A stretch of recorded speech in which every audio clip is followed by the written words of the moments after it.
कई बार हमारा रवैया, हमारा एटीट्यूड, हमारे एक्शंस ही हमारी बहुत सारी चीज़ों को बर्बाद कर देते हैं और ऐसा डैमेज करते हैं जो कभी भी सुधर नहीं सकता, जो कि इर्रिप्लेसेबल है और उस डैमेज को कभी भी पूरा नहीं किया जा सकता।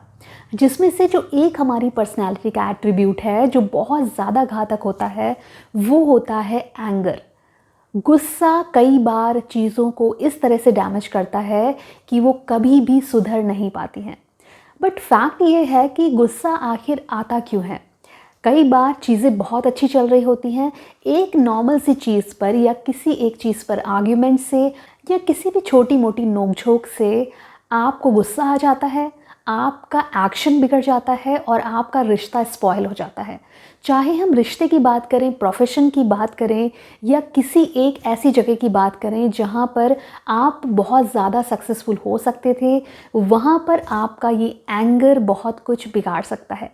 तो आज हम ये बात करेंगे कि आखिर हमें गुस्सा आता क्यों है।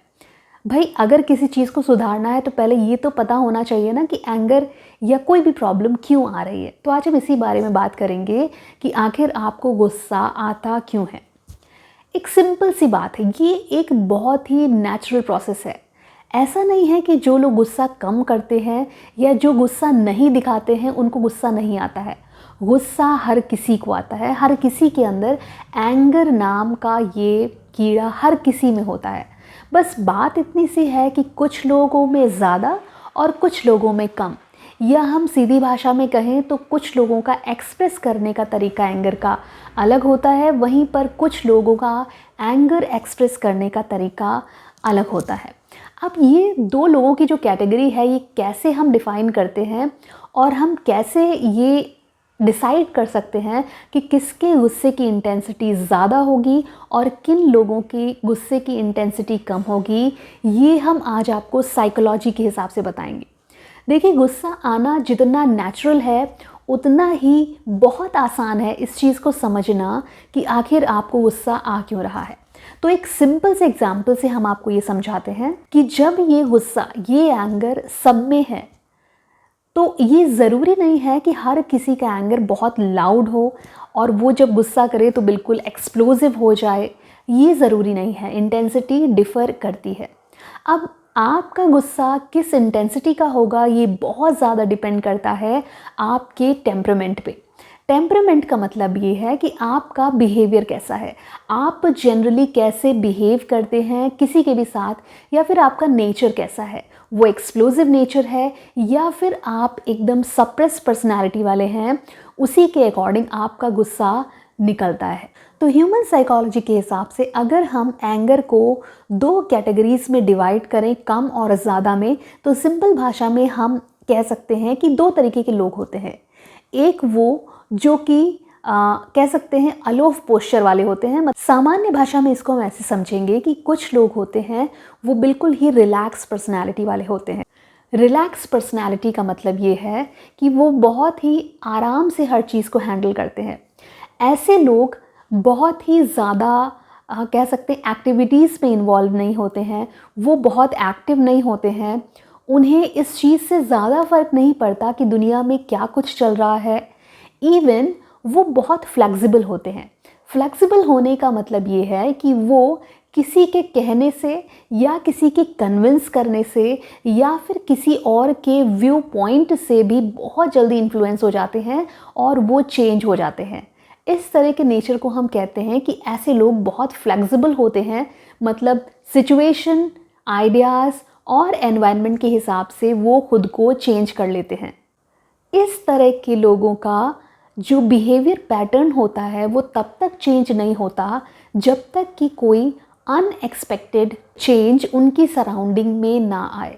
मतलब अगर कुछ बहुत ही ज़्यादा अनएक्सपेक्टेड और अनवांटेड हो गया तब तो शायद उनका टेम्परमेंट चेंज हो सकता है, उनको गुस्सा आ सकता है, इंटेंसिटी कम हो सकती है गुस्से की या ज़्यादा हो सकती है। बट अदरवाइज़ जब तक कोई अनएक्सपेक्टेड चेंज एनवायरनमेंट में नहीं आता, इनको गुस्सा नहीं आता। साथ ही साथ ऐसे लोगों को जो एनवायरनमेंट होता है वो बहुत सेफ़ लगता है।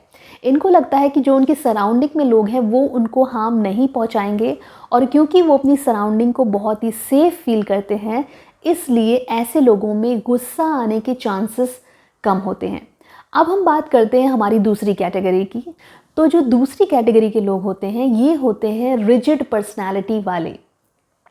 रिजिड पर्सनालिटी का मतलब ये है कि ये बिल्कुल भी फ्लेक्सिबल नहीं होते। ये फ्लेक्सिबल नहीं होते, कहने का मतलब ये है ये अपने आइडियाज़ पर इतना रिजिड रहते हैं कि ये खुद को ना तो चेंज करते हैं और ना ये एक्सपेक्ट करते हैं कि कोई इनको चेंज होने के लिए बोले।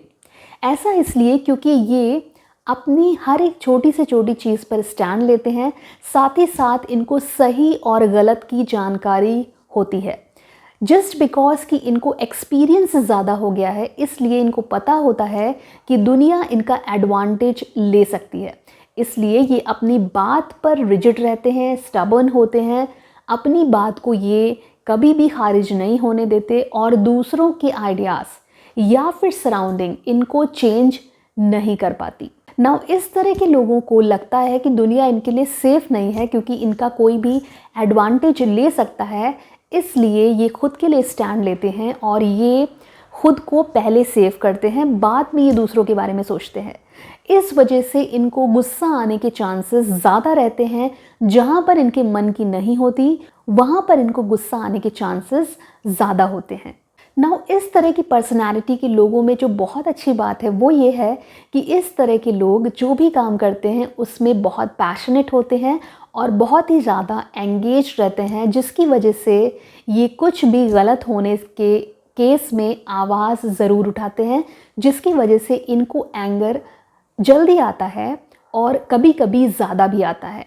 नाउ इन दो तरह की पर्सनालिटी को अगर हम एनालाइज करें तो ये ज़रूरी नहीं है कि जो इनएक्टिव पर्सन की हमने जो पहली कैटेगरी की बात करी है उन लोगों को गुस्सा कम ही आएगा या बहुत लो इंटेंसिटी का आएगा, ज़रूरी नहीं है। अगर अनएक्सपेक्टेड एनवायरनमेंट जनरेट होता है तो इस तरह के लोगों का गुस्सा भी बहुत ही एक्सप्लोसिव हो सकता है।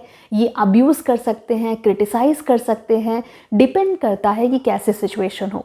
वहीं पर दूसरी कैटेगरी के जो लोग हैं जिनको रिजिड पर्सनालिटी कहा जाता है, भले इनको गुस्सा जल्दी आता है बट कई केसेस में ये देखा गया है कि जो इनका गुस्सा एक्सप्रेस करने का तरीका है वो कभी कभी क्वाइट होता है। तो दोनों पर्सनालिटी में आप ये कभी भी डिफाइन नहीं कर सकते कि किसको किस इंटेंसिटी का गुस्सा आएगा। देखिए, अगर हम गुस्से की इंटेंसिटी की बात करें तो ये सीधे तौर पर देखा गया है कि आपके आसपास का एनवायरनमेंट, आपकी ग्रोथ कहाँ पर हुई है, आप कहाँ पर पले बड़े हैं, ये सारी चीज़ें बहुत ज़्यादा डिफ़ाइन करती हैं कि आपकी पर्सनैलिटी कैसी होने वाली है, आपकी गुस्से की इंटेंसिटी कैसी होने वाली है।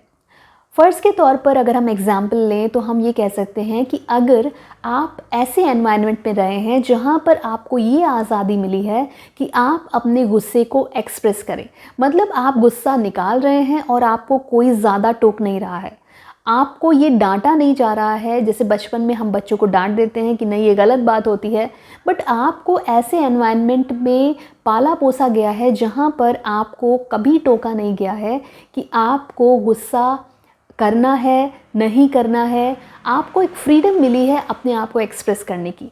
इस तरह के लोग जो होते हैं ये बहुत ही लाउड और एक्सप्लोसिव होते हैं जब इनको गुस्सा आता है, क्योंकि इनको वो जो बाउंड्री होती है वो पता नहीं होती।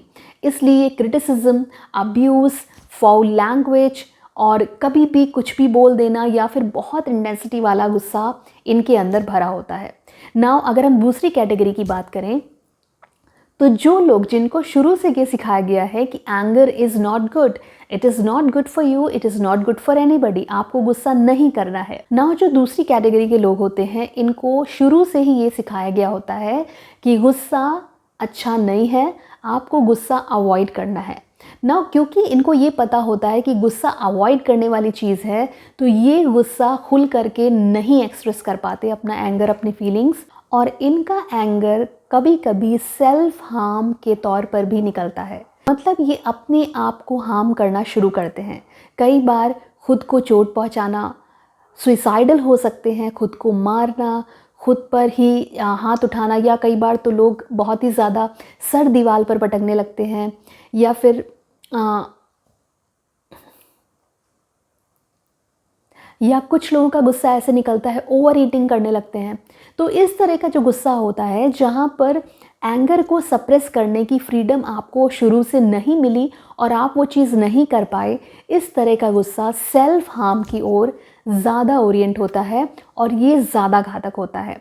घातक दोनों ही तरह के एंगर होते हैं, मतलब अगर आपने उसको सप्रेस कर लिया, सेल्फ हार्म किया, तो वो आपके लिए हार्मफुल है ही है, साथ साथ आपकी सराउंडिंग के लिए भी हार्मफुल है।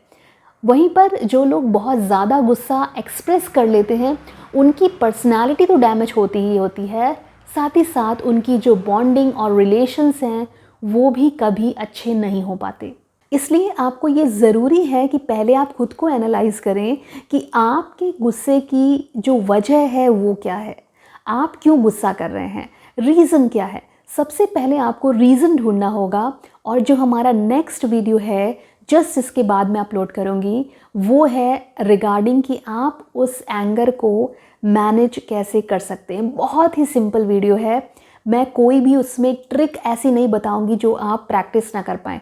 बहुत ही सिंपल वीडियो है और मैं गारंटी देती हूँ वो वीडियो देखने के बाद आपका जो एंगर है वो बहुत ही हद तक कम होने वाला है और आप खुद को मैनेज करने वाले हैं और सोसाइटी में एक एग्जाम्पल सेट करने वाले हैं कि कैसे काम एंड कंपोज्ड रहा जा सकता है विदाउट एक्सप्लेनिंग एवरीबडी कि आपके अंदर क्या है या आप क्यों इस तरीके से एक्सप्रेशन दे रहे हैं। तो ये जो सारी चीज़ें हैं ना, ये बहुत ही ज़्यादा आपकी पर्सनालिटी को डिफ़ाइन करती हैं।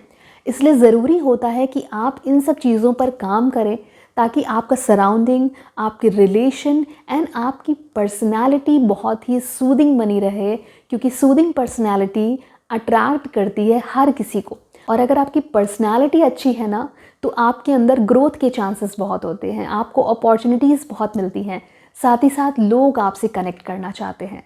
तो ये चीज़ें आप अपनी प्रैक्टिस में लाएं। तो ये तो हुआ कि आपको गुस्सा क्यों आता है।